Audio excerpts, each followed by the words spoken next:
이런 상황 때문에 정부는 지난 1년 동안 긴급 재난지원금을 3차례에 걸쳐 지급했습니다. 이 과정에서 공공의 역할과 중요성에 대해 생각해 보게 되는데요. 코로나 사태가 길어지면서 정부 재정의 책임이 한층 더 무거워졌다는 평가가 나옵니다. 이어서 박예원 기자입니다. 태권도장 문을 닫고 거리두기 지침을 따랐던 이 남성. 하지만 재난지원금은 2, 3차 모두 일반 업종 수준인 100만 원씩을 받았습니다. 집합 금지 업종이라 지원금을 더 줘야 한다며 여러 곳에 하소연했지만 제대로 된 답변을 못 받았습니다.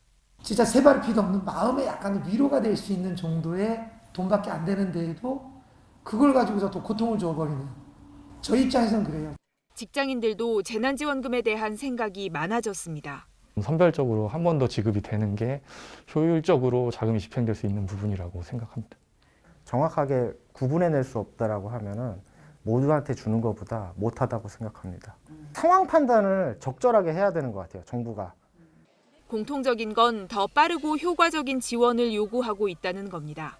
이런 정부 역할의 중요성은 학계에서도 강조하고 있습니다.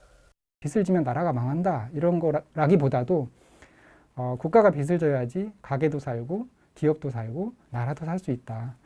그러나 예상보다 어려움이 길어지고 재정 부담은 커지는 게 현실. 이 때문에 정치권이 주도하고 있는 보편적 지원에 대한 경고도 나옵니다.